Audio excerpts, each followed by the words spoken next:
ಶ್ರೀ ಗಣಪತಿ ಶಾರದಾ ಗುರುಭ್ಯೋ ನಮಃ. ಗುರುಬ್ರಹ್ಮ ಗುರುರ್ವಿಷ್ಣು ಗುರುದೇವೋ ಮಹೇಶ್ವರ. ಗುರು ಸಾಕ್ಷಾತ್ ಪರಬ್ರಹ್ಮ ತಸ್ಮೈ ಶ್ರೀ ಗುರವೇ ನಮಃ.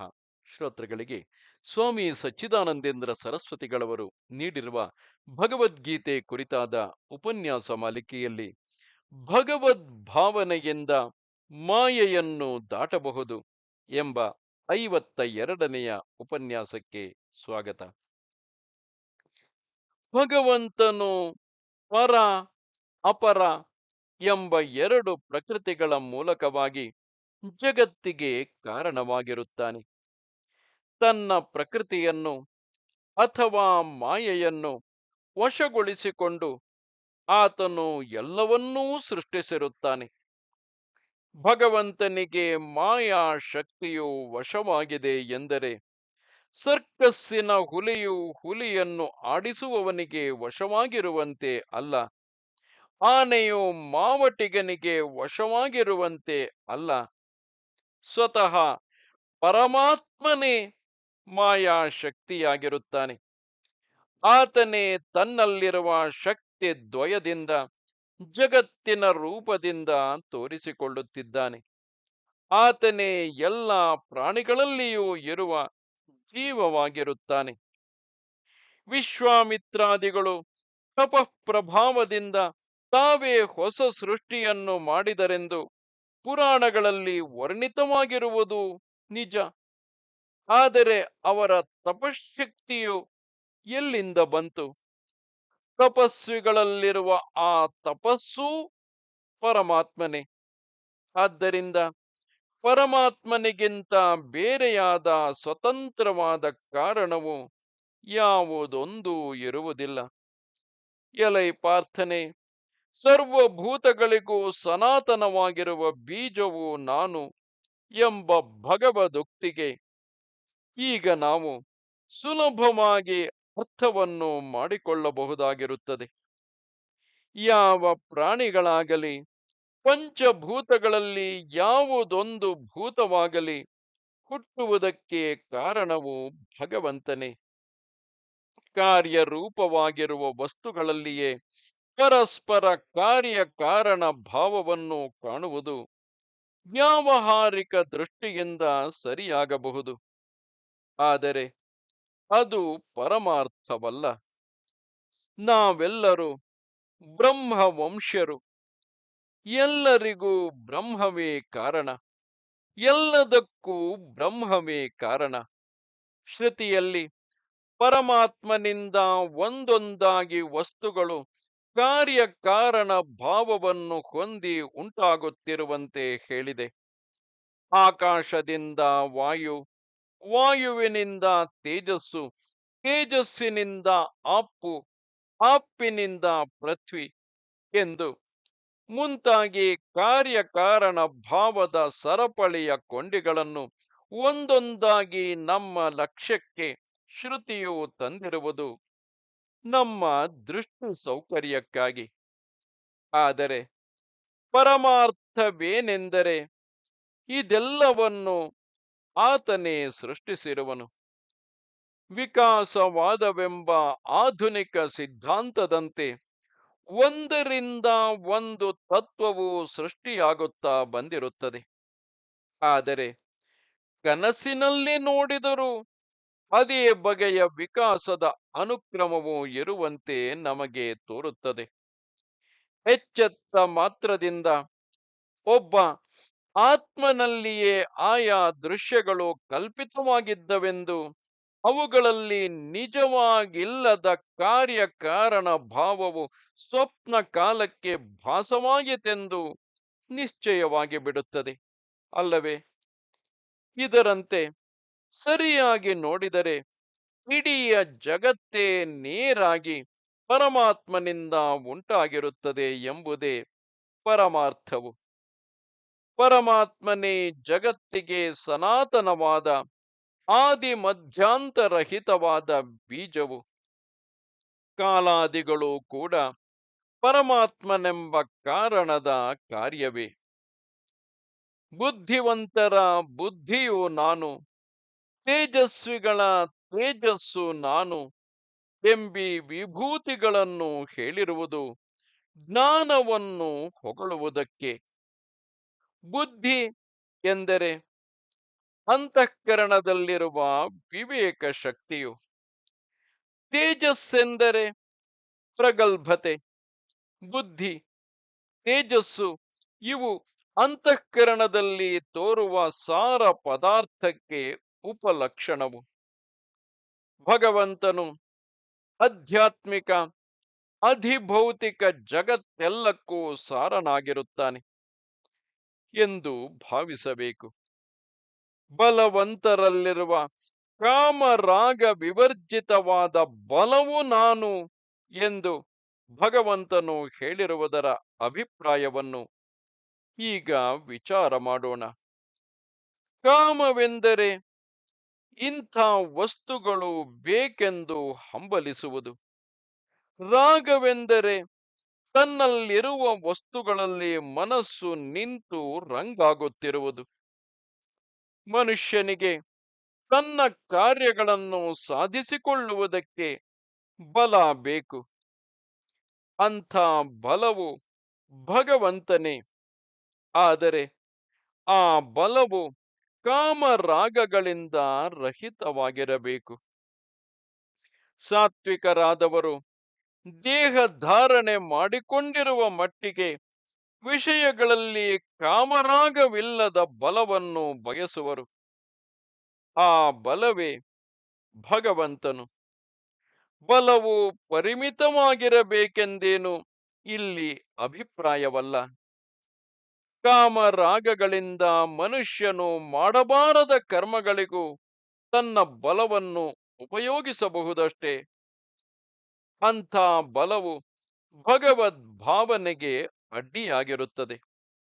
ಹಾಗಿಲ್ಲದೆ ಸಾತ್ವಿಕ ಬಲವು ಭಗವದ್ ಭಾವನೆಗೂ ತತ್ವಜ್ಞಾನಕ್ಕೂ ಸಹಕಾರಿಯಾಗಿರುವುದರಿಂದ ಅದನ್ನು ಭಗವಂತನ ವಿಭೂತಿ ಎಂದು ತಿಳಿಯಬೇಕು.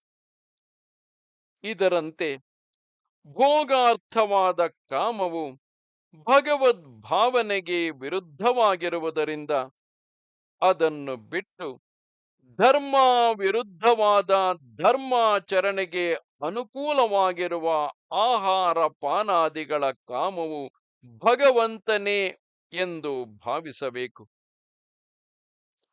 ಒಟ್ಟಿನಲ್ಲಿ ಜಗತ್ತಿನಲ್ಲಿ ಯಾವುದು ಶಿಷ್ಟರ ಹೊಗಳಿಕೆಗೆ ಪಾತ್ರವಾಗಿರುವುದೋ ಅದೆಲ್ಲವೂ ಭಗವಂತನೆಂದೇ ಭಾವಿಸಬೇಕು.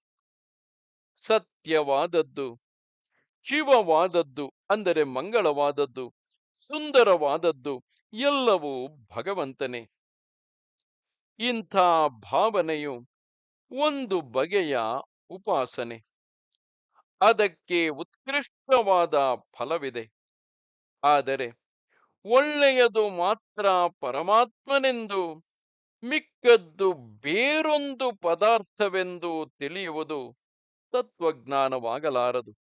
ಆದ್ದರಿಂದ ಮುಮುಕ್ಷುವಾದವನು ಸಾತ್ವಿಕವಾದ, ರಾಜಸವಾದ, ತಾಮಸವಾದ ವಸ್ತುಗಳೆಲ್ಲವೂ ಪರಮಾತ್ಮನಿಂದಲೇ ಬಂದಿರುತ್ತವೆ ಎಂಬ ಅರಿವನ್ನು ಮಾಡಿಕೊಳ್ಳುವುದಕ್ಕೆ ಯತ್ನಿಸಬೇಕು. ಸತ್ವಗುಣದಿಂದ ಉಂಟಾಗಿರುವ ಸಾತ್ವಿಕ ಭಾವನೆಯನ್ನು ಎಬ್ಬಿಸುವುದಕ್ಕೆ ಸಹಕಾರಿಯಾಗುವ ವಸ್ತುವೇ ಸಾತ್ವಿಕ ಭಾವವು. ಹೀಗೆಯೇ ರಜಸ್ಸಿನಿಂದಾಗಿರುವ ರಾಜಸ ಭಾವನೆಯನ್ನು ಎಬ್ಬಿಸುವುದಕ್ಕೆ ತಕ್ಕದಾಗಿರುವ ವಸ್ತು ರಾಜಸವು. ತಮೋಗುಣದಿಂದಾಗಿರುವ ತಾಮಸ ಭಾವನೆಯನ್ನು ಎಬ್ಬಿಸುವುದಕ್ಕೆ ತಕ್ಕದ್ದಾಗಿರುವ ವಸ್ತು ರಾಜಸವು.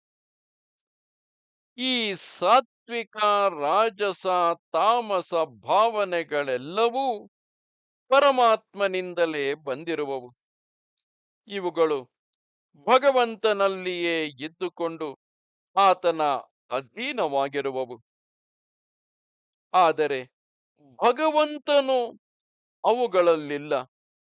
ಸಂಸಾರಿಗಳಾದ ಜೀವರು ಸಾತ್ವಿಕ, ರಾಜಸ, ತಾಮಸ ವಸ್ತುಗಳನ್ನೇ ಭಾವಿಸುತ್ತಾ ಸಾತ್ವಿಕಾದಿ ವಸ್ತುಗಳಲ್ಲಿಯೇ ತಾದಾತ್ಮ್ಯವನ್ನು ಹೊಂದಿ ಅವುಗಳಲ್ಲಿಯೇ ನಿಂತು ಬಿಟ್ಟಿರುತ್ತಾರೆ. ಆದರೆ ಅವರಿಗೆಲ್ಲ ಆತ್ಮವಾಗಿರುವ ಆತ್ಮನಾಗಿರುವ ಭಗವಂತನು ಈ ಯಾವ ಗುಣಗಳಿಗೂ ವಶನಾಗದೆ ಅದರೊಳಗೆ ಇದ್ದುಕೊಂಡಿರುತ್ತಾನೆ. ಈ ತತ್ವವನ್ನು ನಾವು ಮನಸ್ಸಿಗೆ ತಂದುಕೊಂಡು ಗುಣಗಳ ಕಾರ್ಯವಾಗಿರುವ ಬಾಹ್ಯ ವಸ್ತುಗಳಲ್ಲಿ ನಾನು ಎಂಬ ಆತ್ಮಬುದ್ಧಿಯನ್ನು ಬಿಡಬೇಕು. ಆತ್ಮನಲ್ಲಿಯೇ ಆತ್ಮಬುದ್ಧಿಯನ್ನು ಮಾಡುತ್ತಿರಬೇಕು. ಎಲ್ಲರಿಗೂ ಆತ್ಮನಾಗಿರುವ ಭಗವಂತನೇ ನನ್ನ ಆತ್ಮನು ಎಂಬ ಭಾವನೆಯನ್ನು ಬಲಿಸಿಕೊಳ್ಳುತ್ತಿರುವ ಸಾಧಕರಿಗೆ ಗುಣಮಯವಾದ ವಿಷಯಗಳಲ್ಲಿ ಅವುಗಳಿಗೆ ವಶರಾಗಿ ನಿಲ್ಲುವ ಕಷ್ಟವು ತಪ್ಪುತ್ತದೆ. ಈಗ ನಾವು ವಿಷಯಗಳ ಭಾವನೆಯನ್ನೇ ಹೆಚ್ಚಿಸಿಕೊಳ್ಳುತ್ತಿರುವೆವು. ಟೀ ಸೊಪ್ಪಿನ ಭಾವನೆಯನ್ನು ಜನರಲ್ಲಿ ಹೆಚ್ಚಿಸುವುದಕ್ಕೆ ಅದನ್ನು ಬೆಳೆಯುವವರು ಮಾಡುತ್ತಿರುವ ಪ್ರಚಾರ ಕ್ರಮವನ್ನು ಇಲ್ಲಿ ಮನಸ್ಸಿಗೆ ತಂದುಕೊಂಡರೆ ಇದಕ್ಕೊಂದು ಉತ್ತಮವಾದ ಉದಾಹರಣೆಯು ದೊರಕುವುದು. ಟೀ ಕುಡಿಯುವವರ ಚಿತ್ರವನ್ನು ಅಲ್ಲಲ್ಲಿ ಗೋಡೆಗೆ ಅಂಟಿಸುವುದು, ಅದರ ಮಾತನ್ನು ಆಡಿ ಆಡಿ ಜನರಿಗೆ ಅದರಲ್ಲಿ ಆದರ ಉಂಟಾಗುವಂತೆ ಮಾಡುವುದು, ಯಾವ ಪ್ರತಿಫಲವನ್ನು ಬಯಸದೆಯೇ ಹಾಲು ಸಕ್ಕರೆಗಳನ್ನು ಕೂಡ ತಾವೇ ಹಾಕಿ ಕುಡಿಯುವುದಕ್ಕೆ ಟೀ ಮಾಡಿಕೊಡುವುದು, ಹೀಗೆಲ್ಲ ಅವರು ತಮ್ಮ ದೂತರ ಮೂಲಕ ಆ ವಸ್ತುವಿನ ಭಾವನೆಯನ್ನು ಜನರಲ್ಲಿ ತುಂಬುತ್ತಿರುತ್ತಾರೆ. ಅದರ ಫಲವಾಗಿ ನಾಲಗೆಯನ್ನು ಮನಸ್ಸನ್ನು ತದ್ಭಾವ ಭಾವನೆಯಿಂದ ಪರಾಧೀನಗೊಳಿಸಿಕೊಂಡ ಮಂಕರು ಈ ಪಾನವಿಲ್ಲದೆ ಮತ್ತೆ ಯಾವ ನಿತ್ಯ ವ್ಯವಹಾರವನ್ನು ಮಾಡಲಾರದಂಥ ಮನೋ ದೌರ್ಬಲ್ಯವನ್ನು ತಂದುಕೊಂಡು ಬಿಡುತ್ತಾರೆ. ಹೀಗೆಯೇ ಮಿಕ್ಕ ವಿಷಯಗಳ ಭಾವನೆಯ ಪರಿಣಾಮವನ್ನು ಅರಿತುಕೊಳ್ಳಬೇಕು. ಸಾತ್ವಿಕ, ರಾಜಸ, ತಾಮಸ ವಸ್ತುಗಳಿಂದಾಗುವ ಈ ಪರಿಣಾಮವನ್ನು, ಅವುಗಳ ಹಿಡಿತದಿಂದ ಪಾರಾಗುವ ಬಗೆಯನ್ನು ಭಗವಂತನು ಮುಂದಿನ 2 ಶ್ಲೋಕಗಳಲ್ಲಿ ತಿಳಿಸಿಕೊಟ್ಟಿರುತ್ತಾನೆ. ತ್ರಿಭಿರ್ಗುಣಮಯೈರ್ಭಾವೈರೇಭಿಃ ಸರ್ವಮಿದಂ ಜಗತ್ ಮೋಹಿತಂ ನಾಭಿಜಾನಾತಿ ಮಾಮೇಭ್ಯಃ ಪರಮವ್ಯಯಂ. ದೇವಿ ಹ್ಯೇಷಾ ಗುಣಮಯಿ ಮಮ ಮಾಯಾ ದುರತ್ಯಯ ಮಾಮೇವ ಯೇ ಪ್ರಪದ್ಯಂತೆ ಮಾಯಾಮೇತಾಂ ತರಂತಿತೆ. ಈ ಇಡೀ ಜಗತ್ತೇ ಈ ಗುಣಮಯವಾದ 3 ಬಗೆಯ ವಸ್ತುಗಳಿಂದ ಮೋಹಿತವಾಗಿರುವುದರಿಂದ ಇವುಗಳಿಗಿಂತ ಆಚೆ ಇರುವ ಅವ್ಯಕ್ತನಾದ ನನ್ನನ್ನು ಗುರುತಿಸಲಾರದೆ ಇರುವರು. ಈ ವಾಕ್ಯದ ಅಭಿಪ್ರಾಯವನ್ನು ವಿವರವಾಗಿ ತಿಳಿದುಕೊಳ್ಳಬೇಕು. ಈ ಪ್ರಪಂಚವೆಂಬುದು ತ್ರಿಗುಣಾತ್ಮಕವಾದ ವಸ್ತುಗಳ ಒಂದು ಅಂಗಡಿಯಂತೆ ಇರುತ್ತದೆ. ಇದನ್ನು ಕಂಡು ಮಕ್ಕಳಂತೆ ಮುಗ್ಧರಾದ ಜನರು ಅದು ಬೇಕು ಇದು ಬೇಡ ಎಂದು ವ್ಯವಹರಿಸುತ್ತಿರುವರು. ಗುಣಮಯವಾದ ವಸ್ತುಗಳನ್ನು ಕಂಡು ತಾವೇ ಅವುಗಳನ್ನು ಮೈ ಮೇಲೆ ಹಾಕಿಕೊಂಡು ಕೆಟ್ಟು ಹೋಗುತ್ತಿರುವರು. ಈಗ ಕೆಲವು ವರ್ಷಗಳ ಹಿಂದೆ ನನಗೆ ಮಧುಗಿರಿಯಲ್ಲಿದ್ದಾಗ ಒಂದು ಕನಸಾಯಿತು.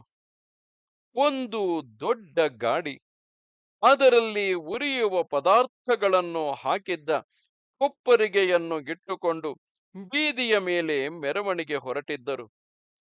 ಜನರ ಸಂದಣಿಯು ಹೆಚ್ಚಾಗಿತ್ತು. ದೇವರ ಉತ್ಸವವನ್ನು ನೋಡುವುದಕ್ಕೆ ಬರುವವರ ಹಾಗೆ ಒಂದೊಂದು ಮನೆಯವರು ಜನರ ಗುಂಪಿನಲ್ಲಿ ಬಂದು ಸೇರುತ್ತಿದ್ದರು.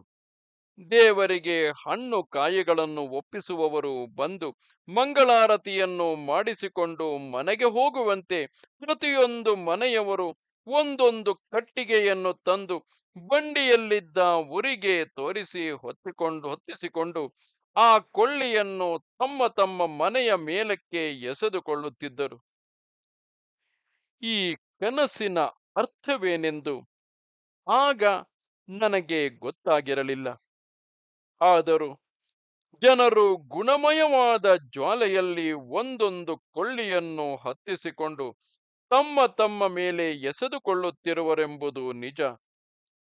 ಈ ಗುಣಮಯ ಪ್ರಪಂಚವು ನೋಡುವುದಕ್ಕೆ ಉರಿಯಂತೆ ಬಿಸಿಯಾಗಿ ಶಾಖವನ್ನು ಬೀರುತ್ತಿರುವುದಿಲ್ಲ. ಅದು ಬಹಳ ಸುಂದರವಾಗಿ ಚಿತ್ತಾಕರ್ಷಕವಾಗಿರುತ್ತದೆ. ಅದನ್ನು ಕಾಣುತ್ತಲೇ ಜನರು ಮೋಹಿತರಾಗಿ ಬಿಡುತ್ತಾರೆ. ಹಳ್ಳಿಗಳಲ್ಲಿ ಕೆಲವರಿಗೆ ಮೋಹಿನಿಯ ದರ್ಶನವಾಯಿತೆಂದು ಮೊದಲು ಅದು ಸುಂದರವಾದ ಸ್ತ್ರೀಯ ಆಕಾರದಿಂದ ತೋರಿಕೊಂಡಿದ್ದು ಕೊನೆಗೆ ಭುಗ್ಗೆಂದು ಒಂದು ಉರಿಯಾಗಿ ಎದ್ದು ಮಾಯವಾಯಿತೆಂದು, ಅದರಿಂದ ನೋಡಿದವನಿಗೆ ಜ್ವರ ಬಂದಿರುತ್ತದೆ ಎಂದು ಜನರು ಆಡಿಕೊಳ್ಳುತ್ತಿರುವುದುಂಟು. ಆ ಮೋಹಿನಿಯಂತೆ ಮೊದಲು ಮನಮೋಹಕವಾಗಿದ್ದು ಕೊನೆಯಲ್ಲಿ ತಾಪತ್ರಯದ ಉರಿಯಲ್ಲಿ ಕೆಡಹಿ ಕಾಯಿಸಿ ಬೇಯಿಸಿ ಕರಗಿಸುವಂತೆ ಇರುವುದು ಈ ಗುಣಮಯ ಜಗತ್ತು. ಸಂಸಾರಿಗಳಾದ ಜನರು ಇದನ್ನು ನೋಡಿ ಹಿರಿ ಹಿಗ್ಗುತ್ತಾ ಮುಂದಕ್ಕೆ ನುಗ್ಗುವರು. ಆ ಬಳಿಕ ಅದರ ಸಂಬಂಧದಿಂದ ಆದ ಭೋಗದಿಂದ ಮತ್ತರಾಗುವರು. ಕೊನೆಗೆ ಅದರ ಅಗಲುಕುವಿಕೆಯಿಂದಲೂ ಭೋಗದ ಕೆಟ್ಟ ಪರಿಣಾಮದಿಂದಲೂ ವ್ಯಥೆ ಪಡುತ್ತಿರುವರು. ಹೀಗೆ ವ್ಯಥೆ ಪಡುತ್ತಿರುವ ಒಬ್ಬರನ್ನು ನೋಡಿ ಮತ್ತೊಬ್ಬರು ಹಾಸ್ಯ ಮಾಡುತ್ತಿರುವರು. ಆದರೇನು, ಹಾಸ್ಯ ಮಾಡುವವರೂ ಈ ಗುಣಮಯವಾದ ಮೋಹಿನಿಯ ಹಿಡಿತಕ್ಕೆ ಸಿಕ್ಕಿಯೇ ಇರುವರು. ಭಗವಂತನು ಈ ಗುಣಮಯ ಪ್ರಪಂಚಕ್ಕೆ ಹೊರಚಾಗಿರುತ್ತಾನೆ. ಎಲ್ಲರಿಗೂ ಆತ್ಮನೇ ಆಗಿರುತ್ತಾನೆ. ಆದರೆ ಗುಣಗಳಲ್ಲಿ ಮುಳುಗಿರುವವರು ಗುರುತಿಸುವುದಕ್ಕೆ ಆಗುವ ಹಾಗೆಯೇ ಇಲ್ಲ. ಜ್ಞಾನಿಗಳಾದವರು ಭಗವಂತನಂತೆಯೇ ಆ ಗುಣಗಳನ್ನು ಮೀರಿರುತ್ತಾರೆ. ಆದರೆ ಅಜ್ಞಾನಿಗಳಿಗೆ ಈ ಗುಣಗಳ ತೊಡಕು ದಿನ ದಿನಕ್ಕೆ ಹೆಚ್ಚು ಹೆಚ್ಚು ಕಗ್ಗಂಟಾಗುತ್ತಿರುವುದು. ಕೆಲವರು ಸಿಟ್ಟಿನಿಂದ ಇವನ್ನು ಬಿಟ್ಟು ಅಲ್ಲಿಗೆ ಹೋಗುವೆನು, ಇಲ್ಲಿಗೆ ಹೋಗುವೆನು ಎಂದು ಓಡುವರು. ಕಾಶಿಗೆ ಹೋಗುವೆನು, ಸನ್ಯಾಸವನ್ನು ತೆಗೆದುಕೊಳ್ಳುವೆನು ಎಂದವರುಂಟು. ಆದರೆ ಆಮೇಲೆ ಎಲ್ಲ ವಿಷಯಗಳನ್ನು ಬಿದ್ದು ಕೆಟ್ಟವಲ್ಲ ಎಂದು ಪಶ್ಚಾತ್ತಾಪದಿಂದ ವಿಷಯ ಭೋಗದ ಅಗಲುವಿಕೆಯ ದುಃಖವನ್ನು ತಾಳಲಾರದೆ ಮತ್ತೆ ಹಿಂದಿನ ಆಶ್ರಮವನ್ನು ಸ್ವೀಕರಿಸುವರು. ವಿಷಯದಲ್ಲಿ ಬೀಳುವರು. ಬಲಾತ್ಕಾರದಿಂದ ವಿಷಯಗಳನ್ನು ಬಿಡಿಸಿಕೊಂಡರೆ ಅವುಗಳ ಹಿಡಿತದಿಂದ ಕೊಸರಿಕೊಂಡು ಓಡುವುದಕ್ಕೆ ಪ್ರಯತ್ನ ಪಟ್ಟರೆ ಅವುಗಳ ಸಂಬಂಧವು ತಪ್ಪುವುದಕ್ಕೆ ಬದಲು ಮತ್ತಷ್ಟು ಬಿಗಿಯಾಗುವುದು. ಮುಮುಕ್ಷುಗಳಾದವರು ವಿಷಯಗಳನ್ನು ದೂರವಾಗಿರಿಸುವುದರಿಂದ ಸ್ವಲ್ಪ ಪ್ರಯೋಜನವುಂಟು. ಆದರೆ ಬಲಾತ್ಕಾರದಿಂದ, ಸಿಟ್ಟಿನಿಂದ, ಹಠದಿಂದ ವಿಷಯಗಳನ್ನು ಬಿಟ್ಟರೆ ಯಾವ ಪ್ರಯೋಜನವೂ ಆಗಲಾರದು. ಮತ್ತೆ ಹೇಗೆ ಬಿಡಬೇಕು ಎಂದರೆ ಭಗವಂತನು ಅವುಗಳಿಂದ ಹೊರಚಾಗಿರುತ್ತಾನೆ, ಅವ್ಯಯನಾಗಿರುತ್ತಾನೆ. ಅವನ ಕಡೆ ಲಕ್ಷ್ಯವಾದಂತೆಲ್ಲ ನಮಗೆ ಸಹಜವಾದ ಆನಂದವು ತೋರಿಕೊಳ್ಳುವುದು. ವಿಷಯಾನಂದವು ಒಂದು ದೃಷ್ಟಿಯಿಂದ ಆತ್ಮಾನಂದವೇ ಆಗಿರುತ್ತದೆ. ಆದರೂ ವಿಷಯವೆಂಬ ವಿಷವು ಬೆರೆತ ಆನಂದವದು. ಭಗವಂತನು ನಮ್ಮ ಒಳಗೇ ಇರುತ್ತಾನೆ. ಹೊರಗೆ ಇರುವ ವಿಷಯಗಳನ್ನು ನೋಡು, ಒಳಗಿರುವ ನನ್ನನ್ನು ನೋಡು. ವಿಷಯಗಳಿಂದಾಗುವ ಕ್ಷಣಿಕವಾದ ಸುಖವೂ ಬೇಕೋ, ನನ್ನಿಂದ ಆಗುವ ನಿತ್ಯಾನಂದವೂ ಬೇಕೋ ಎಂದು ಕೇಳುತ್ತಿರುತ್ತಾನೆ. ಹೀಗೆ ಒಬ್ಬ ಸಾಧುವರಿಯರು ಹೇಳುತ್ತಿದ್ದರು. ಆದರೆ ಜನರು ಎಂದರೆ ವಿಷಯಗಳನ್ನೇ ನೋಡುತ್ತಿದ್ದಾರೆ. ಈ ವಿಷಯವು ಉತ್ತಮವಾದದ್ದು, ಅದು ಹೇಯವಾದದ್ದು ಎಂದು ಅವುಗಳಲ್ಲಿಯೇ ವಿಂಗಡವನ್ನು ಮಾಡುತ್ತಿರುತ್ತಾರೆ. ವಿಷಯಗಳೆಲ್ಲ ವ್ಯಯ, ದುಃಖಪಡಿಸತಕ್ಕವು. ಆದರೆ ಭಗವಂತನು ಅವ್ಯಯ, ನಿತ್ಯಾನಂದ ಸ್ವರೂಪನು. ಇದನ್ನು ತಿಳಿದು ವಿಷಯಗಳಿಂದ ಹಿಂತಿರುಗಿ ಭಗವಂತನನ್ನೇ ನೋಡಬೇಕು. ವಿಷಯಗಳಲ್ಲಿ ಕಾಣುವುದೂ ಆತ್ಮನ ಆನಂದವೇ ಸರಿ. ಆದರೆ ಆನಂದವನ್ನು ವಿಷಯಗಳ ಮೂಲಕವಾಗಿ ಏಕೆ ನೋಡಬೇಕು? ನೇರಾಗಿಯೇ ಆತ್ಮನನ್ನೇ ಕಂಡು ಆನಂದಿಸೋಣ. ಮೂರು ಗುಣಮಯವಾದ ಭಾವಗಳು ಎಂದದ್ದರಿಂದ ಒಂದು, ಎರಡು, ಮೂರು ಎಂದು ಸಂಖ್ಯೆಯನ್ನು ಎಣಿಸಿ ಹೇಳಿದೆ ಎಂದು ಭಾವಿಸಬಾರದು. ಸಾತ್ವಿಕ, ರಾಜಸ, ತಾಮಸ ಎಂದು ವಿಷಯಗಳು ಮೂರೇ ಪಂಗಡಗಳಿಲ್ಲ. ಸತ್ವ, ರಜಸ್, ತಮೋ ಗುಣಗಳ ಬೆರಕೆಯಿಂದ ಒಂದೊಂದರಲ್ಲಿಯೂ 3,000ಕ್ಕಿಂತ ಹೆಚ್ಚು ಪ್ರಭೇದಗಳಾಗಿರುತ್ತವೆ. ಇಡೀ ಬ್ರಹ್ಮಾಂಡವೇ ಗುಣಮಯವಾಗಿರುತ್ತದೆ. ಇದರಲ್ಲಿರುವ ಒಂದೊಂದು ವಸ್ತುವು ಗುಣಮಯವಾಗಿರುತ್ತದೆ. ಯಾವ ವಸ್ತುವಿನ ಕಡೆಗೆ ತಿರುಗಿದರೂ ನನ್ನನ್ನು ತೆಗೆದುಕೋ, ನನ್ನನ್ನು ತೆಗೆದುಕೋ ಎಂದು ಮೂಢರ ಮನಸ್ಸನ್ನು ತನ್ನ ಕಡೆಗೆ ಸೆಳೆಯುತ್ತಿರುವುದು. ಇದರ ಕಡೆಗೆ ಲಕ್ಷ್ಯವಿಡದೆ ನಮ್ಮೊಳಗೇ ಇರುವ ಪರಮಾತ್ಮನ ಕಡೆಗೆ ತಿರುಗಿದರೆ ಸಾಕು. ಇದೊಂದು ಇರುವುದಿಲ್ಲ. ಪರಮಾತ್ಮನನ್ನು ತಿಳಿದರೆ ಗುಣಗಳ ಕಾರ್ಯವಾಗಿರುವ ವಿಷಯಗಳೆಲ್ಲ ಎಲ್ಲಿಗೆ ಹೋಗುವವು? ಪರಮಾತ್ಮನು ಬೇರೆ ಒಂದು, ವಿಷಯಗಳು ಅಥವಾ ಗುಣದ ಕಾರ್ಯವು ಬೇರೆ ಒಂದು. ಹೀಗಿರುವಲ್ಲಿ ಒಂದನ್ನು ತಿಳಿದರೆ ಮತ್ತೊಂದು ಇಲ್ಲವಾಗುವುದು ಹೇಗೆ ಎಂದು ಶಂಕೆಯುಂಟಾಗಬಹುದು. ಆದರೆ ಗುಣಮಯವಾದ ವಸ್ತುಗಳೆಂಬುದೆಲ್ಲ ಮಾಯೆ. ಮಾಯೆ ಎಂದರೆ ಯುಕ್ತಿಹೀನ ಪ್ರಕಾಶವು. ಯಾವುದು ತೋರುತ್ತಿದ್ದರೂ ಯುಕ್ತಿಗೆ ಹೊಂದದೇ ಇರುವುದು ಅಂಥ ಹುಸಿ ತೋರಿಕೆಗೆ ಮಾಯೆ ಎಂದು ಹೆಸರು. ಮಾಯಾವಿಯು ಹಾವು ಚೇಳುಗಳನ್ನು ಮಾಡಿ ಹಾಕಿದರೆ ಎಲ್ಲವೂ ಅವು ನಿಜವಾದ ಪ್ರಾಣಿಗಳೆಂದು ಭಾವಿಸಿ ಅವಕ್ಕೆ ಅಂಜುವರು. ಆದರೆ ಮಾಯಾವಿಗೆ ಅವು ಬರಿಯ ತೋರಿಕೆ ಎಂಬುದು ಗೊತ್ತು. ಅವನು ಆ ಹಾವು ಚೇಳುಗಳನ್ನು ಕೈಯಲ್ಲಿ ಹಿಡಿದುಕೊಳ್ಳುವನು, ಕೊರಳಿಗೆ ಮಾಲಿಕೆಯಾಗಿ ಹಾಕಿಕೊಳ್ಳುವನು, ಜೇಬಿನಲ್ಲಿ ಇಟ್ಟುಕೊಳ್ಳುವನು. ಅದೆಲ್ಲ ಅವನ ಮಾಯೆಯಾಗಿರುವುದರಿಂದ ಅವನ ವಶವಾಗಿರುತ್ತದೆ. ಅದರಂತೆ ಈ ಜಗತ್ತೆಲ್ಲವೂ ಭಗವಂತನ ಮಾಯೆಯು. ಇದು ನನ್ನ ಮಾಯೆ ಎಂದು ಹೇಳಿದರು. ನಾನು ಎಂದರೆ ವಸುದೇವನ ಮಗನಾದ ಶ್ರೀಕೃಷ್ಣನೆಂಬ ವ್ಯಕ್ತಿಯು ಎಂದು ಯಾರಾದರೂ ಭಾವಿಸಿಯಾರೆಂದು ದೈವಿ ಎಂದು ಹೇಳಿರುತ್ತಾನೆ. ದೇವನಾದ ಎಲ್ಲವನ್ನೂ ತನ್ನ ಚಿತ್ ಸ್ವರೂಪದಿಂದ ಬೆಳಗುವ ಪರಮಾತ್ಮನ ವಶದಲ್ಲಿರುವ ಮಾಯೆಯಿದು. ಮಿಕ್ಕವರಿಗೆ ಇದು ಸಂಸಾರದ ಅನರ್ಥವನ್ನು ಉಂಟು ಮಾಡುತ್ತಿದ್ದರೂ ಆ ಭಗವಂತನ ವಶದಲ್ಲಿದ್ದುಕೊಂಡು ಆತನ ಇಚ್ಛೆಯಂತೆ ತೋರಿಕೊಳ್ಳುತ್ತಲೂ ಹಾರುತ್ತಲೂ ಇರುತ್ತದೆ. ಇದು ಮಾಯೆ ಎಂದದ್ದರಿಂದಲೇ ಮೊದಲು ಇದ್ದು ಆಮೇಲೆ ಹೋಗುವುದಲ್ಲ ಎಂದು ತಿಳಿಸಿದಂತೆ ಆಯಿತು. ನಿಜವಾಗಿರುವಂತೆ ತೋರಬೇಕು, ಆದರೆ ನಿಜವಾಗಿರಬಾರದು. ಇದೇ ಮಾಯೆಯ ಲಕ್ಷಣ. ಗುಣಮಯವಾದ ಈ ಮಾಯೆಯು ಅಜ್ಞಾನಿಗಳಿಗೆ ನಿಜವಾಗಿರುವಂತೆ ತೋರುತ್ತದೆ. ಆದರೆ ಜ್ಞಾನಿಗಳ ದೃಷ್ಟಿಯಿಂದ ಅದು ಇರುವುದೇ ಇಲ್ಲ. ಈ ಮಾಯೆಯನ್ನು ಮೀರುವುದು ಹೇಗೆ ಎಂದರೆ, ಇದು ಯಾರ ಮಾಯೆಯೋ ಆತನನ್ನು ಅರಿತುಕೊಳ್ಳಬೇಕು. ಜಗತ್ತೆಲ್ಲವನ್ನು ಸೃಷ್ಟಿಸಿರುವ ಚತುರ್ಮುಖ ಬ್ರಹ್ಮನೂ ಕೂಡ ಶ್ರೀಕೃಷ್ಣನನ್ನು ಒಬ್ಬ ವ್ಯಕ್ತಿಯೆಂದು ತಿಳಿದು ಆತನ ಜೊತೆಯಲ್ಲಿದ್ದ ಗೋಪಾಲಕರು, ಗೋವಿನ ಕರುಗಳು ಎಲ್ಲರನ್ನು ತನ್ನ ಮಾಯಾಶಕ್ತಿಯಿಂದ ಅಪಹರಿಸಿದೆನೆಂದು ಭಾವಿಸಿಕೊಂಡನು. ಆದರೆ ಮಾಯಾವಿಯಾದ ಭಗವಂತನು ಮತ್ತೆ ಅದೇ ಕರುಗಳನ್ನು, ಅದೇ ಗೋಪಾಲಕರನ್ನು ಸೃಷ್ಟಿಸಿ ಎಲ್ಲವೂ ತಾನೇ ಆಗಿ ತೋರಿಕೊಂಡು ವ್ಯವಹಾರವನ್ನು ಸಾಗಿಸಿದನು.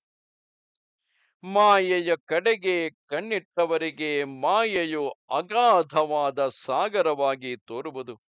ಆದರೆ ಪರಮಾತ್ಮನನ್ನೇ ಲಕ್ಷ್ಯವಿಟ್ಟು ನೋಡುವವರಿಗೆ ಯಾವ ಮಾಯೆಯೂ ಇರುವುದಿಲ್ಲ. ಪರಮಾತ್ಮನೇ ಮಾಯೆಯಾಗಿ ತೋರುತ್ತಿರುವುದರಿಂದ ಪರಮಾತ್ಮನನ್ನು ಕಂಡುಕೊಂಡವರಿಗೆ ಪರಮಾತ್ಮನಿಗಿಂತ ಬೇರೆಯಾಗಿ ಯಾವ ಮಾಯೆಯೂ ಇರುವುದೇ ಇಲ್ಲ. ಭಗ್ನರಿಗೆ ತೋರುತ್ತಿರುವ ಮಾಯಾ ಪ್ರಪಂಚವೇ ಸರಿಯಾದ ದೃಷ್ಟಿಯುಳ್ಳ ಮಹಾತ್ಮರಿಗೆ ಭಗವನ್ ಮಾತ್ರವಾಗಿ ತೋರುವುದು. ನಮಸ್ತೆ ಶಾರದೆ ದೇವಿ, ಕಾಶ್ಮೀರ ಪುರವಾಸಿನಿ. ತ್ವಾಮಹಂ ಪ್ರಾರ್ಥೆಯೇ ನಿತ್ಯಂ, ವಿದ್ಯಾದಾನಂಚ ದೇಹಿಮೆ. ನಮಸ್ಕಾರ.